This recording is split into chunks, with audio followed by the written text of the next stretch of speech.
하나님을 사랑하는 마음으로 수요예배에 함께 동참하시는 여러분들을 주님의 이름으로 진심으로 환영하고 사랑합니다. 네, 오늘부터 저는 사무엘서의 간략한 개요와 더불어 사무엘서에 나오는 인물들을 중심으로 함께 말씀을 나누어 보려고 합니다. 사무엘서는 크게 세 명의 인물에 관한 이야기입니다. 사무엘과 사울 그리고 다윗에 관한 이야기죠. 그리고 더 궁극적으로는 다윗에 대한 이야기입니다. 사무엘서는 사무엘이 쓴 책도 아닙니다. 그리고 방금 말씀드렸듯이 사무엘이 등장하기는 하지만 사무엘보다는 다윗에 대한 이야기이죠. 그런데 왜 이 책의 이름을 사무엘서라고 했을까요? 사실 사무엘 상하로 나누어지고 사무엘서라고 불리게 된 것은 16세기부터입니다. 70인역에서도 보면 원래는 열왕기서에 같이 들어가 있습니다. 그렇게 열왕기서의 앞부분이라고 보게 되죠. 따라서 사무엘서가 열왕기서의 앞부분이라고 생각한다면 사무엘서의 주된 내용은 그 전개의 흐름 방식은 바로 왕국의 건설이 주된 내용입니다. 하나님께서 다스리시고 친히 통치하시는 나라에 대한 이야기죠. 하나님께서 세우신 왕을 통하여서 하나님의 왕국을 건설하는 것입니다. 하지만 애석하게도 사무엘서부터 시작해서 열왕기까지 왕국이 만들어지고 망하게 되는 것을 보게 되면 하나님께서 다스리시는 왕국을 건설함이 하나님이 계획하셨던 것이겠지만 반복되는 인간들의 배신과 반란 그리고 하나님을 향한 대적이 이어지는 내용임을 우리는 알게 됩니다. 사무엘서가 기록될 그 당시 팔레스틴의 역사는 보통 주전 1100년 정도로 보게 됩니다. 다시 말해 사무엘서가 기록된 것은 사사의 끝부분, 사사시대의 끝부분이라는 거죠. 하나님께서는 이스라엘 백성들에게 젖과 꿀이 흐르는 땅을 주신다고 약속하셨습니다. 가나안은 이스라엘 백성들에게는 약속의 땅입니다. 하나님께서는 이 약속의 땅에 이스라엘 백성들을 들이시고 11개의 지파별로 땅을 나누어 주셨습니다. 더 정확하게는 에브라임과 므낫세를 나누어 12개로 나누어 주셨죠. 그리고 이들이 각자에게 주어진 땅을 차지하도록 하셨습니다. 그렇게 각자가 자신들에게 주어진 12개의 땅을 차지하였지만 하나님께서 이때에도 원하셨던 것은 이 12개의 부족이 모두 하나가 되어서 하나님의 백성으로서 하나님을 섬기는 왕국을 만드는 것이었습니다. 그래서 저는 사사시대를 보면서 한 가지 참 아쉬운 부분이 있었습니다. 그것은 하나님께서는 왜 이 12개의 부족을 탄탄하게 묶어줄 지도자를 세우지 않으셨을까? 애초부터 모세와 같은 지도자를 세우셨다면 얼마나 좋았을까 싶었습니다. 모세가 지도자로 있을 때에는 이스라엘은 하나님 앞에서 비록 죄를 범하긴 했지만 그래도 하나였습니다. 그리고 모세의 때를 지나 여호수아의 때가 되었어도 그 땅을 정복할 때까지만 해도 이스라엘 백성들은 일사불란하게 움직일 수 있는 하나의 공동체였습니다. 하지만 여호수아가 죽은 후에 사사 시대에 접어들면서 사사는 특정한 지파의 지도자였거나 또는 특별한 위기의 상황에 생겼던 지도자들이었습니다. 그래서 사실 사사 시대는 지도자가 없었다고 말하는 것이 더 맞는 말인지도 모르겠습니다. 하나님께서는 왜 12지파를 별로 지도자를 세워주시지 않으셨을까? 아니면 왜 12개의 지파를 대표할 지도자를 세워주지 않으셨을까? 왜 이렇게 어설픈 연합체를 통해서 가나안 정착을 처음으로 시작하게 만드신 것일까? 이것은 우리가 모두가 알고 있듯이 철저하게 하나님을 신뢰하게 하기 위함입니다. 하나님께서 왕이나 지도자를 세워주시지 않고 어설픈 그 연합체를 이루게 하신 것은 하나님을 더욱더 바라보게 하기 위함이었던 것입니다. 그래서 현 시대에 우리가 경험하는 것과는 전혀 다른 하나님과 인간 간의 한 가지 패턴을 사사시대는 말씀해 주고 있죠. 저는 이 사사시대의 공식이 지금 우리의 삶에 나타난다면 하나님을 섬기기가 참 편할 것 같습니다. 사사시대에는 얼마나 정확하고 분명하게 이 공식이 만들어졌는지 모릅니다. 이스라엘 백성들이 하나님을 섬기면 하나님께서는 이스라엘 백성들을 형통하게 하셨죠. 그런데 우상을 섬기고 하나님을 떠나면 어김없이 전쟁이 일어나게 됩니다. 외세의 침략이나 전쟁이 일어나서 수많은 고통을 받게 되죠. 그렇게 순환과 고통 가운데 하나님 앞에서 회개를 하면 하나님께서는 불쌍히 여기셔서 사사를 세워주시고 백성들을 건져 주셨습니다. 이 사이클이 무려 400년간 지속됩니다. 반면에 지금 우리의 삶은 어떻습니까?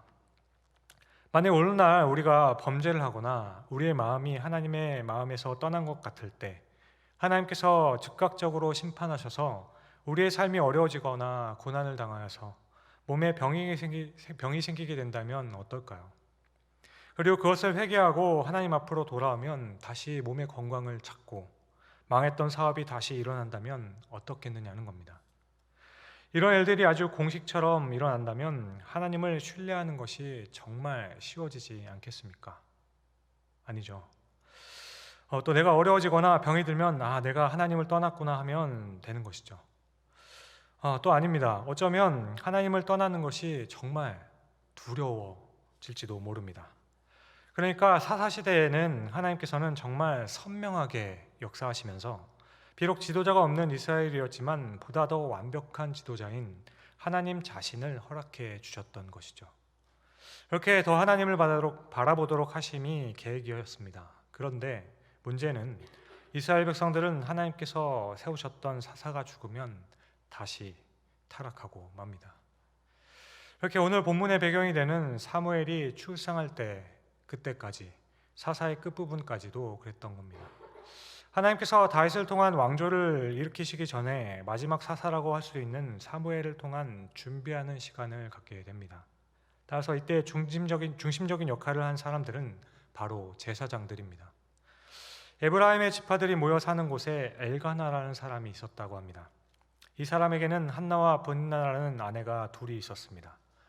하나님께서는 브닌나에게 자녀를 허락하셨는데 한나에게는 자녀를 주시지 않았습니다. 그래서 한나는 브닌나에게 많은 괴로움과 차별을 받았다고 합니다. 그러나 엘가나는 한나를 사랑했습니다.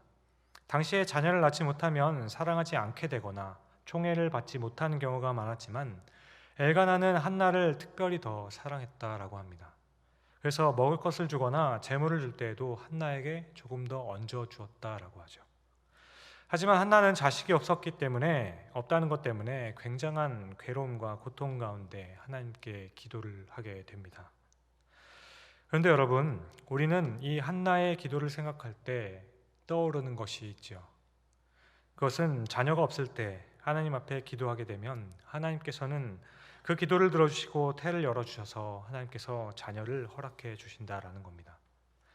또 때로는 더 나아가 당연히 그렇게 되어야만 하는 것으로 생각할 때가 있습니다. 그래서 한나는 기도를 하여서 자녀를 얻은 어머니의 표상이라고 말하기까지도 하죠. 그런데 정말로 한나처럼 자식을 위해 간절하게 기도하면 그 기도를 들어주시는 겁니까? 한나의 기도가 정말 그런 공식과도 같은 것일까요? 우리는 종종 한나의 기도를 통해 두 가지를 이야기합니다. 하나는 자녀를 위한 기도, 그리고 다른 하나는 서원 기도입니다. 그런데 이 부분을 조금은 다른 시각으로 오늘 보고 싶었습니다. 여러분, 먼저 자녀를 위한 기도를 생각할 때 구약에서 자식이 없다는 것은 어떠한 특별한 이미지를 상기시켜주고 있는 겁니다. 그러니까 자식이 없는 것은 복을 받지 못한 것이라든지 하나님께 사랑을 받지 못한 것이 아니라는 것입니다. 그런데 성경에서는 하나님께서 사랑했던 사람들에게 자식이 없었던 사람들이 많이 등장하죠.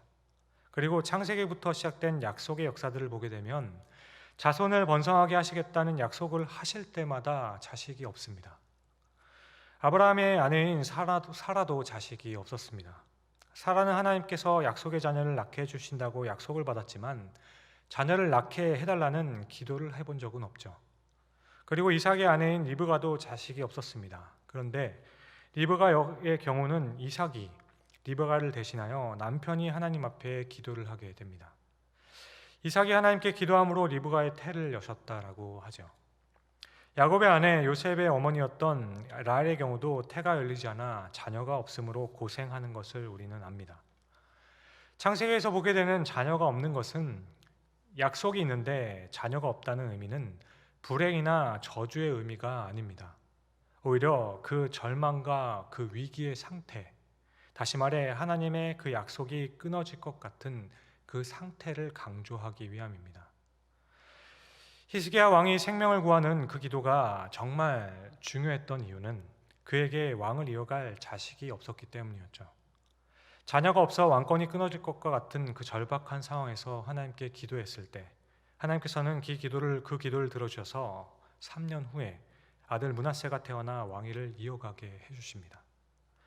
그러니까 한나의 경우에 있어서는 그런 구속과 언약적인 측면이 아니라고 할지라도 시각을 조금만 바꾸어서 하나님 편에서 넓게 보게 되면 사실은 하나님께서는 이스라엘 백성들에게 사무엘을 주시기를 원했다라는 겁니다.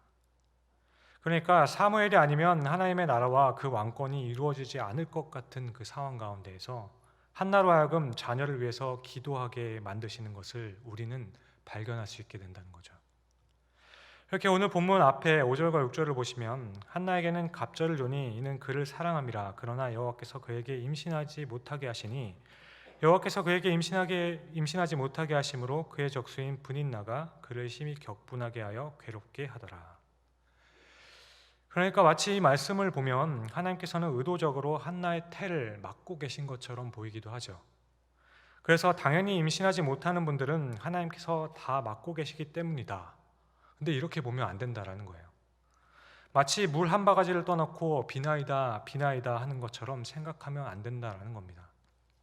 다시 말해 하나님께서는 이 세상에 있는 모든 여자들의 태를 다 막고 계시기 때문에 하나님께 간절하게 기도함으로써 하나님의 마음을 풀어야만 자녀를 얻을 수 있다는 그런 공식이 생기지 않는다라는 거예요.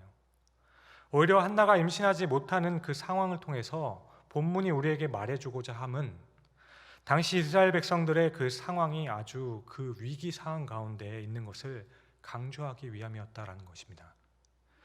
사무엘이 출생할 수 없는 상황이라고 말씀하고 있다라는 거예요.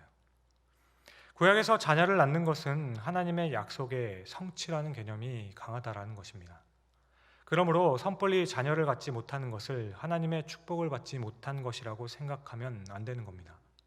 더군다나 하나님의 저주로 태가 막혔다고 하는 것은 정말 더 위험한 발상인 겁니다. 제가 아는 분들 중에도 자녀를 갖기 위해 정말 간절하게 기도하는 분들이 있습니다. 그런데 그렇게 하나님 앞에서 간절하게 기도할 때 그 기도에 응답하심으로 자녀를 갖게 하신다면 여기에는 하나님의 약속이 있기 때문이라는 겁니다. 하나님의 뜻이 있다라는 거예요. 기도의 능력으로 된다고 하는 것은 위험하다라는 겁니다. 왜냐하면 정말 오랫동안 자녀를 위해 기도한 분들도 있기 때문이에요. 그런데 이 기도의 응답을 받은 분들도 있지만 응답을 받지 못한 분들도 있다라는 겁니다. 자녀를 위해 간절하게 오래 기도하였지만 결국은 허락하지 않으신 경우도 있습니다. 독자 외아들 가정에 자녀가 없는 가정이 있었습니다. 이 가정을 위해 정말 많은 교인들이 함께 기도를 했어요. 본인도 얼마나 간절하게 기도했는지 모릅니다. 그렇게 10여 년 동안 기도를 했지만 결국 아이를 낳지 못하고 입양을 하게 됩니다. 이것도 하나님의 귀한 선물 방법이라고 생각합니다. 그런데 이때 어느 분은 기도를 들어주셨다. 어떤 분은 기도를 들어주시지 않으셨다. 이렇게 말할 수는 없다라는 거예요. 기도를 들어주시면 하나님께서 더 사랑하시는 거고 들어주시지 않으면 사랑하지 않는 것이다. 이런 공식이 있는 것이 아니라는 사실입니다. 다만 제가 자녀가 있는 입장에서 자녀가 아직 없으신 분들에게는 상처가 또한 될 수도 있겠지만 하나님께서는 자녀가 있든지 없든지 똑같이 사랑하신다는 것을 오해하지 않기를 바랍니다. 하나님의 섭리 가운데 맺어진 믿음의 가정들은 그 가운데 하나님의 약속이 반드시 있기 때문이에요. 믿음의 가정에는 하나님의 계획과 뜻과 약속이 있음을 붙잡을 수 있기를 바랍니다. 물론 한나의 기도를 붙잡고 간절히 기도하는 가운데 하나님께서 기도를 들어주신 것 같은 경우도 있긴 합니다. 제가 그렇거든요. 가문의 대를 이어야 한다는 그 상황을 통해서 믿음이 없었던 우리 가문의 첫 믿음이 자녀를 위한 기도를 시작한 어머니를 통해 시작했습니다. 제 어머니는 믿음이 없으실 때 한나의 기도를 통해서 희망을 가지시고 어린 두 딸을 하나는 업고 하나는 안고 3년을 하루 동안 하루도 빠지지 않고 새벽마다 기도한 끝에 제가 태어나게 되었다라고 누누이 강조하고 간증을 하세요. 그런데 저는 그 사실을 들을 때마다 넓은 의미로 하나님께서 우리 가정에 복음을 주시려고 나를 사용하셨구나라는 생각을 하곤 합니다. 물론 한나는 정말로 억울했습니다. 자신이 당하고 있는 수모와 멸시, 특별히 분이나를 통해 당했을 고통과 아픔을 통해서 하나님 앞에 원통함을 기도하였습니다. 마치 술에 취한 것처럼 보일 만큼 간절하게 원통함을 하나님 앞에 구한 것을 볼 수가 있습니다. 그리고 하나님께서는 그 기도를 들어주셨어요. 그래서 우리는 한편으로는 하나님께서는 한나의 원통함을 풀어주시기 위해서 기도를 들어주신 것처럼 보일 수 있다는 거예요. 하지만 조금 더 큰 그림으로 보게 되면 한나의 기도를 응답하시고 들어주셨던 것은 바로 그를 통해 나올 사무엘이라는 사람의 출생을 위해서라는 것입니다. 하나님께서 준비시킨 사무엘을 출생하기 위한 과정으로도 볼 수 있다는 거예요. 그런데 한나가 기도를 하면서 또 서원 기도를 하죠. 하나님, 저에게 자녀를 주시면 그 자녀는 나시린으로 키워서 하나님 앞에 드리겠다라고 서원합니다. 그래서 사무엘을 낳아 젖을 떼자마자 그 어린 사무엘을 성전으로 데리고 가서 성전에서 자라게 하며 완전히 맡기게 되죠. 어머니의 입장에서 한나로서는 이것은 보통 어려운 일이 아닙니다. 한나가 만약 하나님께서 자녀를 허락하시고 그 자녀를 통해 기쁨과 사랑의 관계를 원했다면 한나는 사무엘을 품고 살았어야만 하는 거죠. 한나가 분인나의 자녀들과 분인나가 사이좋게 지내는 것을 보면서 나도 저런 가정을 가졌으면 좋겠다, 그런 자녀와 그런 관계를 만들고 싶다라는 생각만 했다라면 사무엘을 하나님께 드릴 수는 없는 것입니다. 하지만 자세히 보게 되면 한나에게는 자식이 없다는 것으로 인한 차별과 원통함이 더 컸다라는 거예요. 그래서 하나님께 서원 기도를 하면서 하나님께 드리겠다라는 서원 기도를 하게 된 겁니다. 그런데 여기서 또 문제가 생기게 되죠.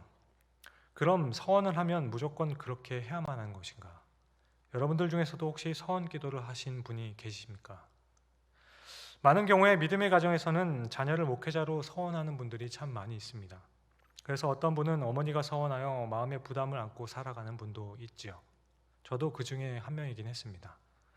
물론 저는 다시 스스로 제가 소명을 확인한 경험이 있긴 합니다. 그런데 오늘 본문에 좀 이상한 부분이 보이기도 하죠.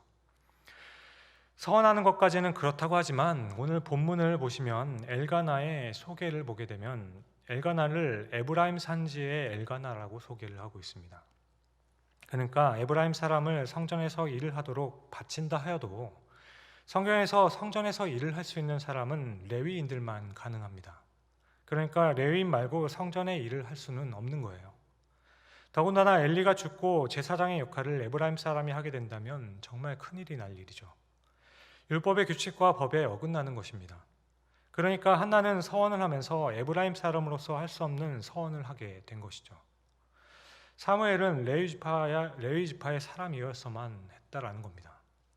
그런데 여러분, 에브라임 산지의 엘가나, 그의 아들 사무엘이라고 되어 있지만 역대상의 기록을 보게 되면 엘가나는 사실 레위 사람입니다.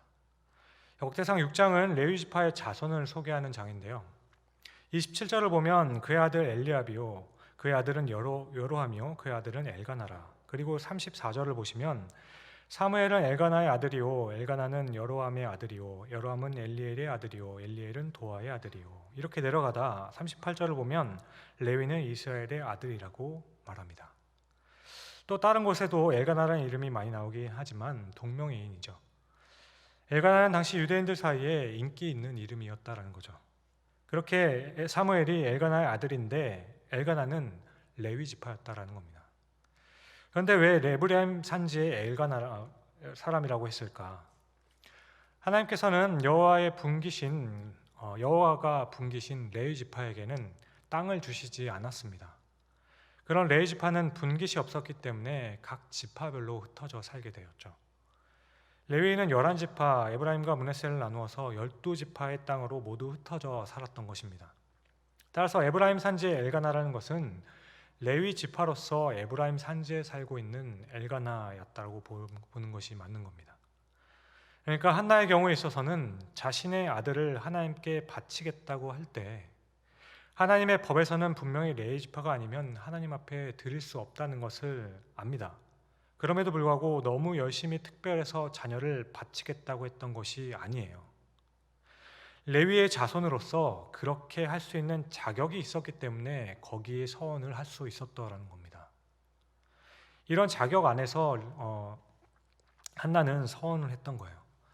따라서 여기서 우리가 깨닫게 되는 건 서원을 아무렇게나 한다고 하여서 할 수 있는 것이 아님을 깨닫게 되는 거죠.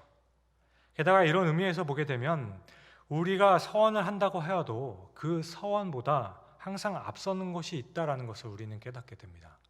첫 번째는 바로 하나님의 법이죠. 하나님의 법이 우리의 서원보다는 항상 선행하는 겁니다. 그리고 두 번째는 하나님의 뜻입니다. 하나님의 계획이 서원보다는 선행하는 거예요. 그러니까 누군가가 자신의 아들을 목사로 서원한다고 하여도 하나님께서는 서원한 대로 그가 서원한 대로 해 주셔야 할 책임이나 의무가 전혀 없으시다라는 거예요. 게다가 그 서원한 자녀에게 그런 소명이 만약 없다면 그 서원은 참 우스운 일이 되는 겁니다. 또한 하나님께서 만일 우리가 서원한 대로 만일 다 해주신다면 하나님 앞에 서원하는 분들 정말 많을 겁니다. 아니 모두가 다 서원하지 않을까 싶습니다. 우리 아들을 의사로 서원합니다. 우리 딸을 변호사, 판사로 서원합니다. 우리 아들을 목사로, 총회 총장으로 서원합니다. 주님께서는 나의 서원대로 쓰시옵소서. 그러면 주님께서는 뭐라고 하실까? 꿈 깨라 하실 겁니다. 하나님께서는 하나님의 뜻대로 사용하시는 겁니다. 그러니까 부모의 심정에서 한나는 하나님께서 사무엘을 어떻게 사용하실지 몰랐다라는 거예요. 하지만 11절에 한나가 서원하는 것을 보면 아들을 주시면 평생에, 다시 말해 어릴 때부터 여호와께 드리고 삭도를 머리에 대지 않겠다라고 하죠. 한마디로 이 아이를 성전에서 자라게 하며 하나님의 성전에 헌신된 아이로 키우겠다라는 겁니다. 여기서 성전에서 자라도록 한다는 것은 제사장을 되도록 하겠다라는 의미가 아니라는 거예요. 성전의 일꾼으로서, 교회의 한 일꾼으로서 헌신하며 살아가도록 바르게 키우겠다라는 의미인 겁니다. 한나는 사무엘을 사사로 서원한 적이 없는 겁니다. 하지만 하나님께서는 한나의 서원을 통해서 사무엘을 위대한 사사, 선지자로 세우시는 것이죠. 한나의 서원은 정말 어렵게 얻은 이 아이를 하나님께 헌신된 아이로, 성전의 일을 봉사하는 아이로 잘 키우겠다라고 서원했을 뿐이라는 겁니다. 하나님 앞에서 바르게 잘 자라도록 하나님이 사용하시게 하시겠다는 그 헌신의 의미가 더 강하다라는 거예요. 그러니까 우리가 서원하는 것처럼 주시면 사용하소서 이렇게 하는 막연한 서원이 아니었다라는 겁니다. 한나는 한 번도 자신의 아들을 제사장이나 사사로 서원한 적이 없는 겁니다. 한나가 서원한 내용은 자녀를 하나님의 말씀대로 가르치고 믿음으로 키워 나가겠다라고 하는 고백이었던 겁니다. 따라서 이런 의미의 약속이라면 한나의 기도는 굉장히 귀한 기도의 표상이 되죠. 우리 모두가 본받아야 할 기도의 모범입니다. 저도 어려서부터 자녀를 양육할 때 저는 제 나름대로 매일 자기 전에 아이를 위해서 기도해 주어야지라는 다짐이 있긴 했습니다. 그런데 거의 지켜지지 않아서 미안하긴 한데, 내가 매일 이 아이와 손을 잡고 기도하며 양육하겠다고 하는 것은 헌신의 의미가 가까운 거죠. 이것은 내가 이 아이를 목회자로 만들겠다라는 의미가 아닙니다. 하나님께서 맡겨주신 그 자녀를 하나님의 방법 그 안에서 잘 자라도록 하겠다라는 헌신의 의미인 것이죠. 그러므로 혹시 부모님의 서원으로 괴로워하시는 분들이 있다면 조금은 자유하셔도 될 것 같습니다. 우리의 서원대로 하나님께서 사용하는 것이 아니기 때문이에요. 그러니까 하나님의 일을 하는 사람으로서 서원을 하였다면, 저는 지금 목회자로서 사명을 감당하고 있지만 하나님께서는 저를 선교사로도 사용할 수 있는 것이고, 아니면 기독교인 사업가로, 또 기독교인 정치가, 아니면 기독교인의 어떤 것으로 사용하실 수 있다는 겁니다. 그런데 우리의 문제는 내가 복음에 대한 헌신이 그 마음이 없이 자꾸만 그 자리만 보고 있다는 거예요. 주님 앞에서 우리의 삶을 드리겠다라고 이야기하면 구체적으로 우리가 무엇을 하겠다는 것이 중요한 것이 아닙니다. 하나님께서 우리를 더 잘 아시고 더 잘 사용하시기 때문이에요. 따라서 우리의 삶을 드리겠다는 고백에 참된 의미가 될 수 있는 것은 매일매일의 삶에서 하나님의 말씀과 뜻대로 살겠다는 그 고백과 그로부터 나오는 헌신이 하나님 앞에 드려지는 것을 의미한다라는 겁니다. 하나님의 사람으로 살겠다는 고백과 헌신이 없이 어떤 자리, 무엇이 되어야겠다라는 서원만 있다면 위험할 수 있다라는 거예요. 무엇이 되겠다는 것 이전에 하나님의 말씀대로 살겠다고 하는, 그렇게 뜻대로 살겠다는 하나님의 사람이 되고자 하는 헌신이 더 우선이 되어야 한다는 것입니다. 한나는 이런 믿음과 헌신이 있던 자였던 겁니다. 하나님께서는 이런 한나를 통해 전체 이스라엘을 위한 그 일, 그리고 한 개인의 기도의 제목에 응답해 주셨던 것입니다.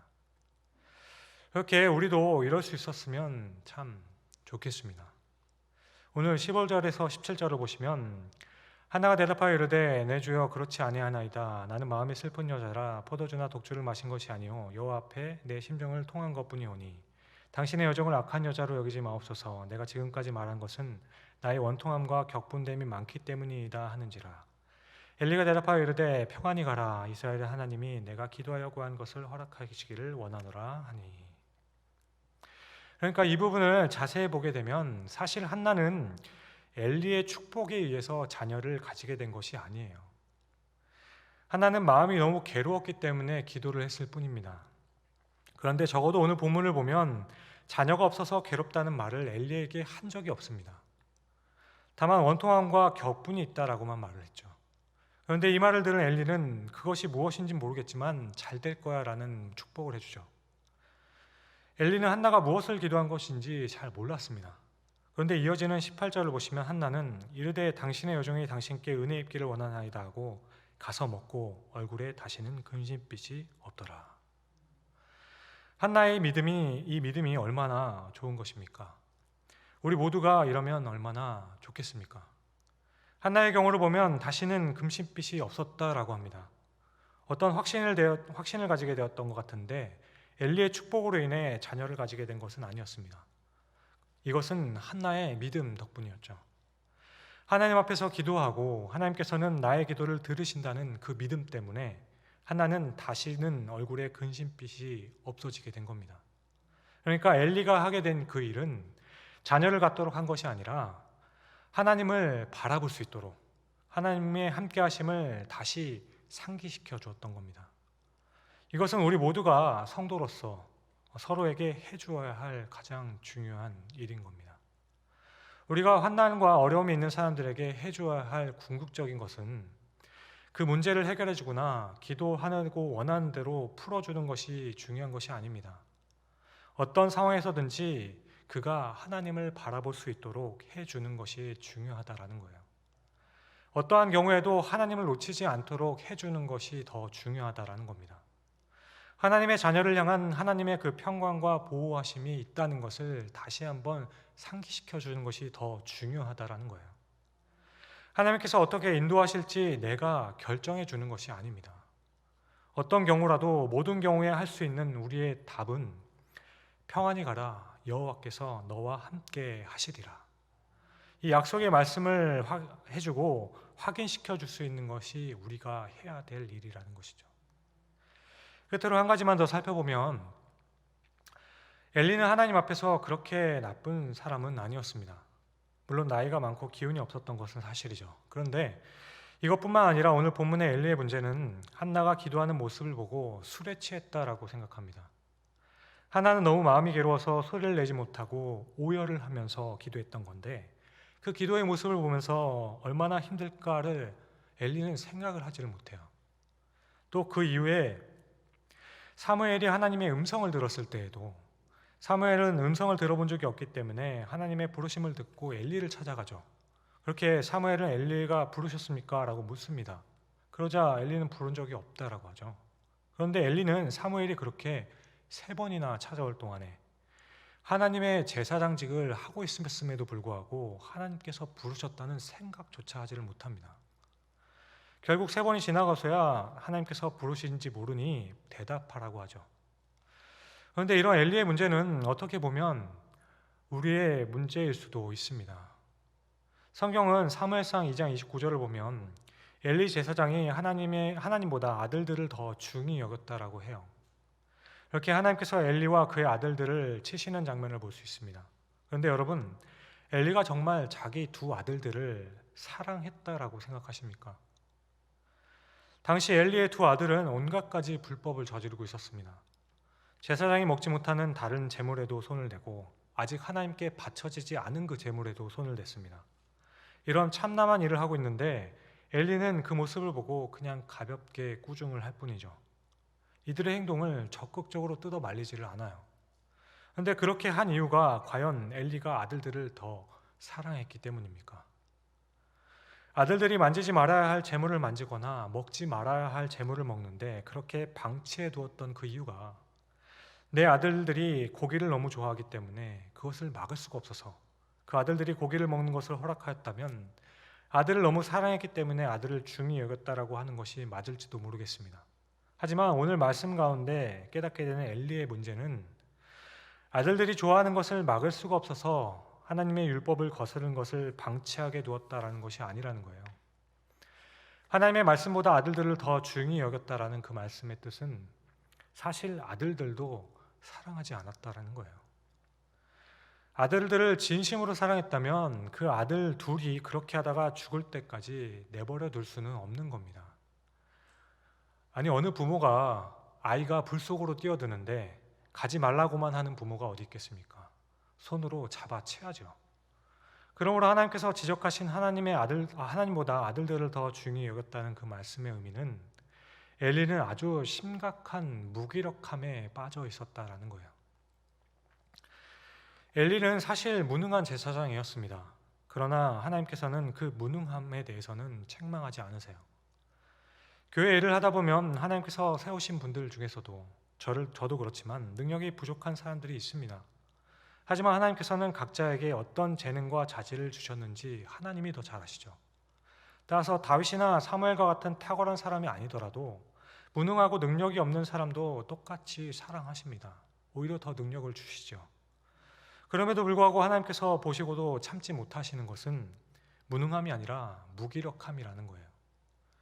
우리가 경계해야 할 것은 내가 무엇을 할 줄을 모른다라는 것이 아닙니다.